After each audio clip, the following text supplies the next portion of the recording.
পার্বত্য চট্টগ্রামের আদিবাসীদের প্রতি মৌলানা ভাসানীর কি দৃষ্টিভঙ্গি ছিল? মৌলানা ভাসানী তো মজলুম জননেতা হিসেবে পরিচিত, আপনি নিজেও ওনার সাথে রাজনীতি করেছেন এক সময়। সবসময় হুম। যাদের উপর জুলুম হয় তাদের সাথে সঙ্গে সবসময় সাপোর্ট দিতেন। বাংলাদেশ প্রতিষ্ঠার পর 1972 সালে শেখ মুজিবের আমলে আর কি রাষ্ট্রীয় পৃষ্ঠপোষকতায় যখন আদিবাসীদের উপর অত্যাচার নিপীড়ন হয়, হুম। তখন মৌলানা ভাসানীর মানে কি ওনার অবস্থান ছিল? উনি এর প্রতি কোনো প্রতিবাদ করেছেন কিনা? হ্যাঁ, এটা স্বাভাবিক। মৌলানা ভাসানী তো মজলুম জননেতা হিসেবে পরিচিত ছিলেন, খুব বেশি পরিচিত ছিলেন। সেইভাবে আমরা জনসমক্ষেও তার ভাবমূর্তিকে তুলে ধরতাম। আমাদের স্লোগান তো ছিল মৌলানা ভাসানী মজলুম জননেতা হিসেবে, অনেক সময় আমরা স্লোগান দিতাম। হ্যাঁ। পার্বত্য চট্টগ্রাম ইস্যুটা তো গুরুত্বপূর্ণ ইস্যু। 72 সালে বাংলাদেশ হওয়ার পর থেকেই পার্বত্য চট্টগ্রামে ওখানকার আদিবাসী বা ওখানকার যে মানে পাহাড়ি যে জাতিসত্তাগুলো ছিল, চাকমা, মারমা, ত্রিপুরা, এদের উপরে কিন্তু অত্যাচারের স্রোত বয়ে যাচ্ছিল ওই সময়, রাষ্ট্রীয় রাষ্ট্রীয় পৃষ্ঠপোষকতায় শেখ পৃষ্ঠপোষকতা। মুজিবের আমলে আর কি। হ্যাঁ, হ্যাঁ। বাংলাদেশ প্রতিষ্ঠার পরপর পরপরই 72 থেকে শুরু হয়ে 72 গেছে। থেকে শুরু হয়েছিল। 72-এর প্রায় শুরু থেকেই শুরু হয়েছিল ওই বিডিআর এর সাহায্যে আক্রমণ অভিযানগুলো হতো। আদিবাসীদের উপর। আদিবাসী বাঙালি সেটেলাররা এই কাজ করতো। সেটেলাররা মানে এখানকার যারা এই হুম, হুম। ওখানে গিয়ে সেটেল করেছিল, সেটেলার বলা হতো আর কি। তো এই বাঙালি সেটেলাররা এরা এই অত্যাচারগুলোতে অংশ নিত বেশি, মানে এরাই থাকতো মূল বাহিনী হিসেবে। আর পৃষ্ঠপোষক হতো বিডিআররা, ওদের অস্ত্র থাকতো। একটা পল্লীর উপরে পল্লী মানে আদিবাসী পল্লীর উপরে ঝাঁপিয়ে পড়তো সেটেলাররা, অত্যাচার করতো, লুটতরাজ করতো, ধর্ষণ করতো মেয়েদের। এগুলো পাইকারি একটা অত্যাচার অভিযান শুরু হয়েছিল। এক এক দিন একটা পল্লী ধরে ধরে এরকমভাবে শুরু হয়ে গেছিল। উদ্দেশ্যটা ছিল যাতে এই মার একদিকে মারধর করতো, আর হচ্ছে লুটতরাজ চালাতো। ওদের তো খুব দরিদ্ররা, ওই হাড়ি পাতিল যা পায় সেগুলো লুটতরাজ করে নিয়ে যেত। এই মুসলমান বাঙালি বিশেষ করে, হিন্দুরা এগুলো তো পার্টিসিপেট করতো না। বাঙালি খুব, হিন্দু তো কম ছিল, মুসলমানরা সাধারণত এই কাজগুলো করতো, এই লুটতরাজে অংশ নিত সেটলাররা। তো এরা তোমার মানে লুটতরাজের সঙ্গে হচ্ছে ধর্ষণ, মারধর, লুটতরাজ আর ধর্ষণ করতো মেয়েদের। এটা গণহারে করতো ওরা, যেগুলো আমাকে বলতো।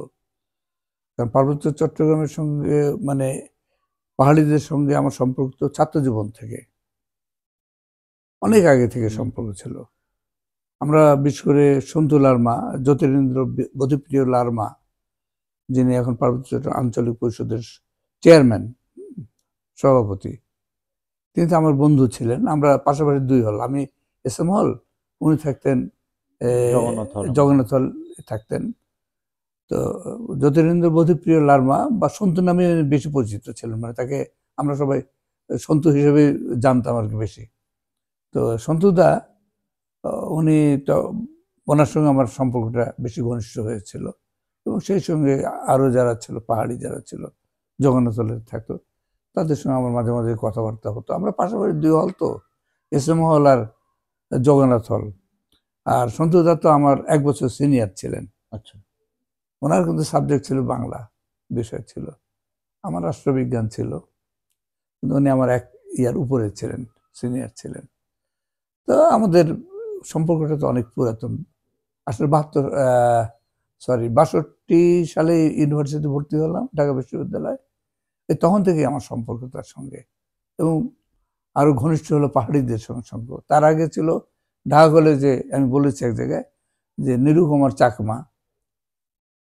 তিনি ছিলেন আমার মানে সহপাঠী কলেজে, ঢাকা কলেজে। আমরা 1 ইয়ারে পড়তাম। তো ঢাকা কলেজ থেকে ঢাকা বিশ্ববিদ্যালয়ে আমরা একত্রে গেলাম। তখন হচ্ছে ইয়েদের সঙ্গে আমার সম্পর্ক হলো, সন্তুদাদের সঙ্গে আচ্ছা। সম্পর্কটা হলো ইয়েতে। তো এইটা যখন পার্বত্য চট্টগ্রামে অত্যাচার হচ্ছিল, তখন তারা আমার সঙ্গে তো পরিচিত, তারা তো এগুলো জানাতো, বলতো।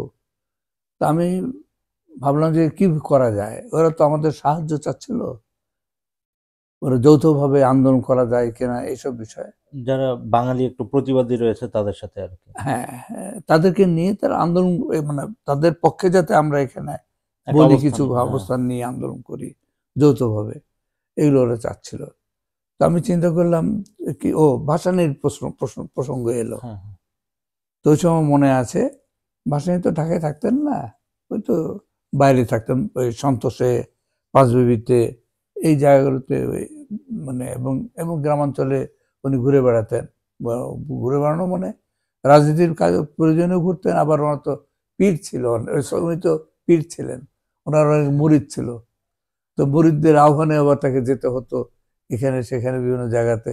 হ্যাঁ, মুরিদদের আশ্রয় তখন তিনি থাকতেন। আর নৌকা করে ঘুরে, তখন নৌকায় করে উনি বিভিন্ন জায়গায় দূর দূরান্তে যেতেন। তো এটা মাঝে মাঝে ওনার ছিল এই কাজ আর কি। রাজনীতির পাশে তার এটা আর একটা দিক। তো এখন ভাসানীর কাছে এরা যাবে, কথা বলবে ইয়ের জন্য, কি করা যায়। তা আমাকে দায়িত্ব দিল যে আমি ইয়ে করি, ভাসানীর সঙ্গে কথা বলি ব্যাপারটা নিয়ে, যাতে তখন তো ন্যাপ, ন্যাশনাল পার্টি, হ্যাঁ। ন্যাপ থেকে আমরা যদি মানে তাদের সঙ্গে পক্ষে কিছু করতে পারি। তা আমি, ভাসানী তখন ঢাকায় এসেছিলেন, মতিঝিলে একটা হোটেলে, আমার এই মুহূর্তে নামটা মনে পড়ছে না, ওখানে উঠেছিলেন। সেইখানে তার রুমে আমি নিয়ে গেলাম রূপায়ণ দেওয়ান, ভারত চট্টগ্রাম জনসংহতি সমিতির একজন নেতা আর কি, খুব তরুণ বয়স তার, 22-23 এরকম বয়স, 21-22 এরকম বয়স হবে। হ্যাঁ, তো আবার অনেক জুনিয়র, তো ছাত্র জীবনে তার সঙ্গে পরিচয়, সে যখন কলেজের ছাত্র, আচ্ছা। তখন আমি তো কৃষক আন্দোলন করি, সেই সময় তার সঙ্গে আমার পরিচয় হয়েছিল। তো আমি বলেছি একটা ইয়েতে, আমার আলোচনায় বা ভিডিওতে বলেছিলাম যে আমি, তখন সে কলেজে পড়তো, ফার্স্ট ইয়ারে, আমার যতদূর মনে আছে, খুব চমৎকার মানে বাগ্মী ছিল, বলতে পারতো, আলোচনা করতো। তা পার্বত্য চট্টগ্রামে গেলে আমি ওদের ভাষা বুঝতাম, কিন্তু মোটামুটি আচ্ছা, বাংলার মতো তো, কাছাকাছি আর কি। কাছাকাছি, উচ্চারণ চাকমা ভাষা বিশেষ করে বাংলার কাছাকাছি, উচ্চারণ ভঙ্গিটা একটু আলাদা আর কি। একটু আলাদা। চট্টগ্রাম ভাষা যারা বুঝবে তারা আবার পার্বত্য চট্টগ্রামের এই বিশেষ করে চাকমারা যে ভাষায় কথা বলে, হ্যাঁ, হ্যাঁ। সেটা আবার বুঝবে, অনেকখানি বোঝার কথা। আমি তো বুঝতাম অনেক কিছুই। তো এই বক্তৃতা ওরা দিত, আলোচনা যখন করতো, বক্তৃতা দিত, আমি পাশে বসে ওগুলো শুনতাম, বুঝতাম অনেক কিছুই। যাই হোক, এখন কাজের কথায় আসি, ভাসানীর কাছে নিয়ে গেলাম। তো ভাসানী তাদের কথাগুলো শুনলেন, দুঃখ করলেন। ভাসানী তো এমনি আসলে সহানুভূতিশীল মানুষ ছিলেন, দুর্বলের প্রতি, নিপীড়িত যারা ছিল তাদের প্রতি তিনি সহানুভূতি প্রকাশ করলেন, কিন্তু বললেন, বাবারা আমার কথা তো কেউ শুনবে না, মুজিবকে বলে লাভ নাই, শুনবে না কিছু। এখন তোমাদের যে সমস্যা, এই সমস্যার সমাধান আমাদের কাছ থেকে তোমরা পাবে না ওইভাবে, কারণ আমরা দিতে পারবো না। আমরা বলতে পারি কিন্তু দিতে পারবো না, সমাধান হবে না। যে তোমাদেরকেই পথ, আমার যতদূর মনে আছে আর কি, তোমাদেরকেই পথ ঠিক করে নিতে হবে, তোমরা কিভাবে কি করবে। আমরা ধরো তোমাদেরকে সমর্থন করতে পারি, তোমাদের আন্দোলনকে, লাভ হবে না।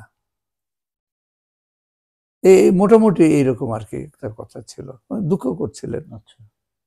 হ্যাঁ, তো ভাসানীর এই দিকটা আমি দেখেছি, এই যে দুর্বল মানুষের প্রতি, সে যে কোনো জাতিরই হোক না কেন, সহানুভূতির জায়গাটা আমি দেখেছি তাদের প্রতি। মানে তার একটা আলাদা দুর্বলতা ছিল পার্বত্য চট্টগ্রামের মানুষদের প্রতি, তার সেটা আমি দেখেছিলাম। এরা যখন যুদ্ধ শুরু করে তখন তো তার পক্ষে, পরবর্তী সময় যুদ্ধ শুরু করেছিল, তখন ভাসানী বেঁচে ছিলেন কিনা আমার মনে পড়ছে না, তো আরো পরে বোধহয় 75-76 গিয়ে যুদ্ধটা শুরু করলো সম্ভবত। তখন না, ভাসানী তখনও বোধহয় বেঁচে ছিলেন। আচ্ছা।